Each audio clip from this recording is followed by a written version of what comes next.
د افغانستان غږ راډیو ډیرو درنو او قدرمنو اوریدونکو او د تاریخي افغانستان د خبرونې ګرانو مینوالو زما جاوید احمد وفا سلامونه او نیکې هیلې ومنئ. خوشحاله یم چې د تاریخي افغانستان د خبرونو په لړ کې له یوې بلې خبرونې سره ستاسو په خدمت کې حاضر شوی یم. قدرمنو اوریدونکو، په تیره خبرونه کې مو د آریانا یعنی لرغوني افغانستان په اړه تاسو ته معلومات درکړه او په نننۍ خبرونه کې د آریایانو د لرغونو سرودونو په اړه چې د ویدي سرودونو په نوم یادیږي د هیواد له تکړه او نامتو لیکوال او څېړونکي ډاکټر څېړنوال عبدالغفور لیوال سره غږېدلي یو. قدرمنو اوریدونکو، په تیرو خبرونو کې مو وویل چې تاریخ په عمومي ډول په دوو دورو ویشل شوی دی چې یوه له تاریخ نه وړاندې دوره او بله تاریخي دوره ده. هغه دوره چې انسان د لیک په لیکلو او موندلو نه و بریالی سوی له تاریخ نه وړاندې دوره بلل کیږي او تر هغه وروسته چې لیکدود را پیدا سو تاریخي دوره بلل کیږي. خو ارواښاد احمد علي کوهزاد په خپل کتاب افغانستان د تاریخ په رڼا کې چې د ښاغلي اورنګزیب ارشاد لخوا پښتو ته ژباړل شوی دی لیکلي، زموږ په هیواد کې لا تر اوسه د تاریخي او تاریخ نه مخکې دورې حدود څرګند او روښانه نه دي. موږ یوه بله دوره لرو چې په هغې کې لا خط اختراع سوی نه دی، خو زموږ د خلکو دومره قوي او پیاوړي حافظې دي چې د غټو کتابونو مفاهیم او مندرجات لکه د یو معنوي میراث په توګه له یو نسل نه بل نسل ته لیږدولي دي. دا دوره د افغانستان په پخوانیو دورو کې ډیره اوږده، غني او له هنګامو نه ډکه دوره ده. داستانونه، اسطورې، سندرې، رومانونه او ویاړلې حماسې په همدې دوره کې منځته راغلي دي چې دغې نالیکلي دورې ته نیمه تاریخي دوره یا اسطوري دوره او یا هم حماسي یعنی داستاني دوره وایي. ارواښاد کوهزاد لیکلي دا دوره ډیره پیاوړې، ژوره او اساسي دوره ده ځکه چې د ادب ستره ساحه او زموږ تاریخ له ټول پراخوالي سره پکښې نغښتی دی. موږ دلته له نورو داستانو او خاطرو سره کار نه لرو، بلکې غواړو چې یوازې د ویدي سرودونو په اړه معلومات درکړو. ویدي سرودونه له یو لړ موزونو، غږونو، هغو ترانو او منظومو څخه عبارت دي چې زرګونه کاله وړاندې اریایي قبایلو هغه په خپلو کورونو کې ویلي او بیا یې له یادولو وروسته سینه پر سینه او نسل پر نسل یو بل ته تر هغه پورې انتقال کړي تر څو چې قلم او لیک اختراع سو او بیا دا سرودونه ثبت او ولیکل سول او د کتاب بڼه یې خپله کړه. ارواښاد علامه پوهاند عبدالحی حبیبي په خپل کتاب د افغانستان په لنډ تاریخ کې چې د ښاغلي عبدالودود کرزي لخوا پښتو ته ژباړل شوی لیکلي چې د آرین خلکو تاریخي دوره له ویدي سرودونو سره پیل کیږي او له همدې تاریخي سرچینې څخه موږ د آرین خلکو افکار، عقاید، د ژوندانه ډول او د آریانا یعنی لرغوني افغانستان له خاورې څخه د دوی مهاجرتونه څرګندوو. همدارس د هیواد نامتو څېړونکي او لیکوال ډاکټر څېړنوال عبدالغفور لیوال هم د افغانستان غږ راډیو ته وویل چې ویدي دوره د آریایانو د تمدن د پیل دوره بلل کیږي او دا دوره ځکه ډیره مهمه ده چې متون ورڅخه پاته سوي دي. ویدي دوره د آریایي تمدن د پیل دوره ګڼل کیږي. دا د تاریخ د هغه منطق پر اساس یا له مخې ځکه د پام وړ دوره یا ټکی دی چې متون ترې پاتې شوي دي. موږ مخکې وویل چې موږ د هرې تاریخي دورې د سمې پېژندنې دپاره باید پر متونو پر لیکل شویو میراثونو باندې اتکا وکړو. ویدي سرودونه په سانسکریت ژبه دینی سرودونه یا دعاګانې دي. په دې هم بحث شوی چې ویدي سرودونه د مشخصو ریشیانو یا شاعرانو لخوا لیکل شوي دي که د عامو خلکو شفاهي سرودونه دي چې وروسته تدوین شوي دي. خو دا ثابته ده چې ټول یو ځای نه دي پنځول شوي، بلکې د اوږدو زمانو او مودو په بهیر کې ویل شوي او په دې شکل یو له بل سره یو ځای شوي او یو مجموعه جوړه کړې ده. ویدي سرودونه په مختلفو زمانو کې ویل شوي دي چې په شفاهي توګه له یو نسل څخه بل نسل ته سینه پر سینه را انتقال شوي دي او د وخت په تیریدو سره یو برخه لرغوني سرودونه د خلکو هیر شوي او ورک شوي دي او یو برخه چې د خلکو په ذهنونو کې پاتې و لیکل شوي او تر موږ پورې را رسیدلي دي چې په دې اړه ښاغلی لیوال وایي ثابته ده چې ویدي سرودونه د بیلابیلو تاریخي دورو په جریان کې رامنځته شوي دي. دغه سرودونه په لوی سر کې په څلورو برخو ویشل کېږي: ریګ ویدا، یجور ویدا، اطهر ویدا او سام ویدا. ښاغلی خیر محمد سعد په خپل کتاب لرغوني آریایان کې لیکلي چې په ویدي عصر کې لرغونو آریایانو یو لړ فکری او ذهني محصولات تولید کړي دي چې اثرات یې تر اوسه پورې په مختلفو قبایلو کې شته. دغه فکری محصولات د دوی د ژوندانه د مادي او معنوي اړخونو غوره څرنګوالی راشي. په دې سره دوی یو لړ عقاید او د ژوندانه قوانین منځته راوړل چې د دوی د ژوند د مختلفو اړخونو او ماحول څخه را پیدا شوي دي. د دوی دینی پوهانو دغو کلماتو ته مذهبي رنګ ورکړ او د ارباب الانواع په ستاینه کې یو لړ منظومې جوړې کړې چې د تقدس مقام ترلاسه کړ. لرغونو آریایانو به دا سرودونه په خپل مذهبي مراسمو کې ویل او د ژوندانه په اکثرو اړخونو کې ورڅخه استفاده کول. همدارس ډاکټر څېړنوال عبدالغفور لیوال هم وایي چې وید د پوهې یا مذهبي پوهې په معنا دی او ویدي سرودونه د لرغونو آریایانو مذهبي سرودونه دي چې د دوی د مذهبي مشرانو لخوا به ویل کېدل. ماکس مولر د ویدي سرودونو یو څېړونکی فکر کوي چې وید یا ویدا یا ویدا ښایي لومړنۍ کلمه وي چې له آریایي ژبې څخه راپنځېدلې ده چې اصلي معنا یې د پوهنه، پوهه یا لا پسې دقیقه مذهبي، دینی، عقیدوي پوهه یا سپېڅلې پوهه هم ژباړلی شو. د دغو سرودونو ویونکي یې ریشیان ګڼل. ریشي مقدس شاعر ته وایي.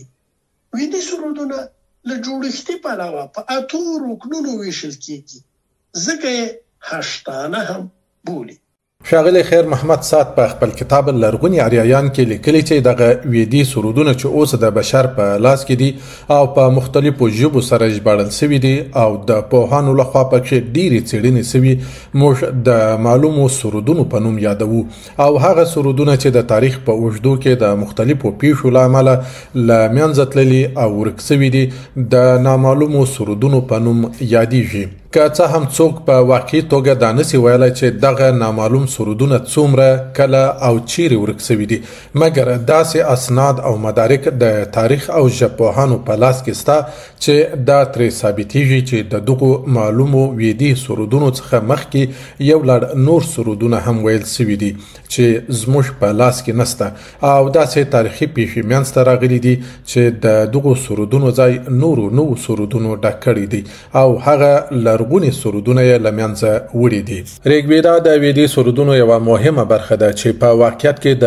لرغونو ویدي سرودونو او نوو ویدي سرودونو د اتصال حلقه او کړي ده، ځکه که له یوې خوا د نوو سرودونو سره ارتباط او پیوندونه راشي نو له بلې خوا پکې داسې سرودونه، عبارتونه او جملې راغلي دي چې د پخوانیو سرودونو او پخوانیو ریشانو یادونه هم کوي چې اوس یې سرودونه زموږ په لاس کې نشته.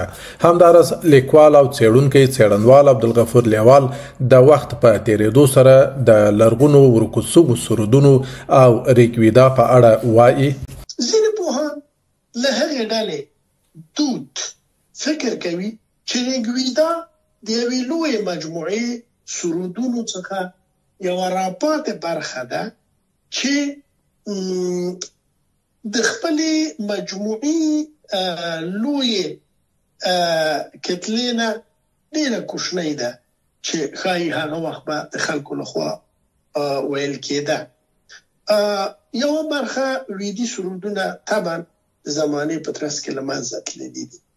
د ریګویدا له برخې څخه 1028 سرودونه راپاتې دي او په 10 کړیو یا ماندالا ګانو باندې ویشل شوي. ارواښاد علامه پوهاند عبدالحی حبیبي په خپل کتاب د افغانستان په لنډ تاریخ کې لیکلي چې ویدي سرودونه د اریانا یعنی لرغوني افغانستان له خاورې سره ټینګه اړیکه لري. لرغونو اریایانو ویدي سرودونه د افغانستان په پراخه ورشو او د آرین خلکو په هغه ژبه پورې اړه درلودله چې دوی لا د هند شمال د 2 سیندونو شاوخوا ته مهاجرت نه و کړی. څرنګه چې ویدي کتابونه ویدي ژبه او مضامین او استایي سرودونه ته چې د سند په لویدیځه ارته ورشو کې پیدا شوي دي بیخي ورته دي او بشپړه نږدېوالی ورسره لري. نو ځکه ویل کېدای شي چې د ویدي لرغونو ورکو سوو سرودونو څانګو همدا د لرغوني افغانستان او باختر ورشو ده چې د اوسنیو موجودو سرودونو یوه برخه به د هغو ورکو سرودونو یو ډول وي. د لرغوني افغانستان له خاورې سره د ویدي مدنیت ډیره ټینګه اړیکه له دې څخه هم ښکاري چې د ویدي او سانسکریټ پخوانۍ ډیرې کلمې زموږ په پښتو او دري ژبو کې ریښې لري او ښایي چې دا ژبني میراثونه له لرغونو اریایي نیکونو څخه دغو اریایي ژبو ته پاتې شوي وي. د هیواد نامتو لیکوال او څېړونکی ډاکټر څېړندوال عبدالغفور لیوال هم له افغانستان غږ راډیو سره په مرکه کې وویل چې ویدي سرودونه د هغو لرغونو مذهبي سرودونو لړۍ ده چې په لومړي سر کې په بلخ کې رامنځته شوي دي. ارواښاد استاد کوهزاد په دې باور دی چې ویدي سرودونه د هغو لرغونو مذهبي سرودونو لړۍ ده چې په لومړي سر کې په بلخ یا بلهیکا کې رامنځته شوي او څېړونکي یې د ښکلې بلهیکا سرودونه ګڼي. دې ته په تاریخي متونو کې پوخدیم سریرام ویل شوي دي چې د ښکلې بلخ په معنا ده. ویدونه همداسې د یوپای رای سنا یا هندوکو له جنوب څخه د سپیتاګوناګیری یا سپین غره چې نننی سپین غر د همدې زاړه نوم څخه مشتق ګڼل کېږي او تر ټوله لوړه څوکه سیکاراما ده. د اریایانو د پنځېدلو په لار کې دغه پراخه جغرافیه د هندوستان تر شمال پورې پراخه شوې او د دغو سرودونو جغرافیه ګڼل کېږي چې په دغه ټوله سیمه کې ویل کېدل او د لرغونو مناجاتو په شکل باندې به خلکو د راز و نیاز پر مهال ویل. همدارا ښاغلی لیوال وایي چې د ویدي سرودونو څېړونکي او پوهان په دې نظر دي چې تر مهابارته پورې مذهبي آثار په یو ډول نه یو ډول د ویدي سرودونو تداوم دی. څه محققان خو ان آرانیکا چې د ځنګل د افکارو په نامه هم پیژندل کېږي او اوپانیشادونه یا پټ الهامونه تر مهابهارت سترې حماسې پورې لوی مذهبي او حماسي سرودونه ټول په یو ډول د همدغو ویدي سرودونو تداوم ګڼي. که څه هم له زماني پلوه د دوی ترمنځ ډېر واټن دی، مګر فکر کېږي چې د شکل او تر یو بریده د دعاګانو وعظونو او فکري تومنو له نظره په یو ډول د یوې ځانګړې فرهنګي کتلې له خوا سره اړیکه لري. ښاغلی ډاکټر څېړندوال عبدالغفور لیوال وایي چې د ویدي سرودونو د ویلو ټاکلی وخت نه دی معلوم بلکې په مختلفو وختونو کې ویل شوي دي. د ویدي سرودونو د ویلو تاریخ ټاکل شوی نه دی.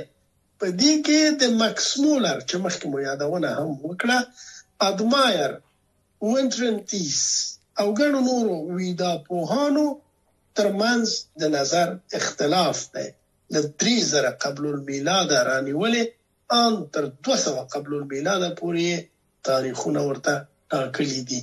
ریګویدا یې زړه او د سوتراهایا سرودونه له تاریخي پلوه یو څه نوي ګڼل شوي دي.